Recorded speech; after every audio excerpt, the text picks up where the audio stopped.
Hi, this is Andrew from diyHardCider, and today I'm going to be talking about starting your primary fermentation when making your own hard cider. So I'm going to show a couple optional steps, but basically the premise is we're going to be adding apple juice to a fermentation container, in this case a 1 gallon carboy here, and then we're going to add some yeast to that apple juice to start our fermentation. Then we're going to be adding an airlock on top of that to keep the air out and to let the carbonation, to keep the oxygen out from getting inside the container and to allow the carbonation to get out of the container. So let's get started. So before we get too far along, we may want to choose to take a specific gravity reading for our initial gravity using our hydrometer. So to do that, you go ahead and put a little of your raw apple juice into our test jar here.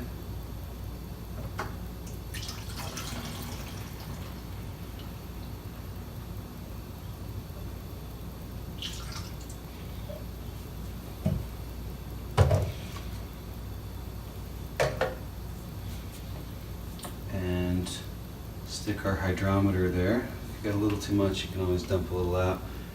We're not going to need quite our full gallon here. Okay. Let that sit for a little bit while the bubbles dissipate.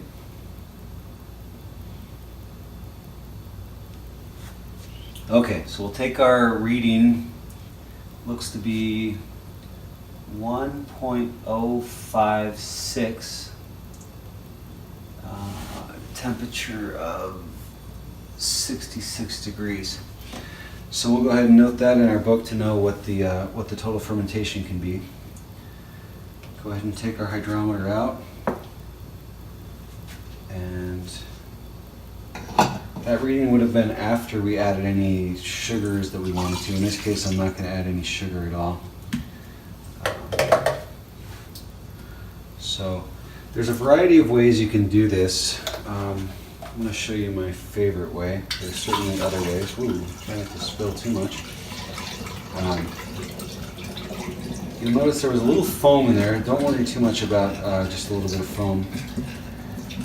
So, like I said, a variety of ways to do this. The goal is to get oxygen in with your yeast. So I'm going to go ahead and open my yeast here. Most yeast packets are good for 5 full gallons, so if you don't use it for 5 full gallons, you can use approximately half of a teaspoon is a good amount per 1 gallon. That's probably a little bit of an overkill, but that'll be okay. So I pitch my yeast directly into the raw apple juice. I know not everyone does that. So go ahead and do that. And I go ahead and I shake that up real good. I get that really in there. Try to get a lot of oxygen in there as well. Again, I know not everyone does it that way. There's a lot of thoughts out there, but this has always worked well for me. So again, we want to make this sort of a turbulent pour.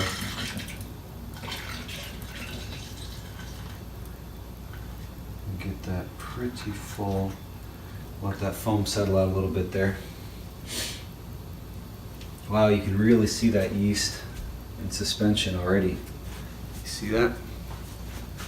That's all yeast in there. I don't know if you can see that or not. That's good. They'll get to work soon.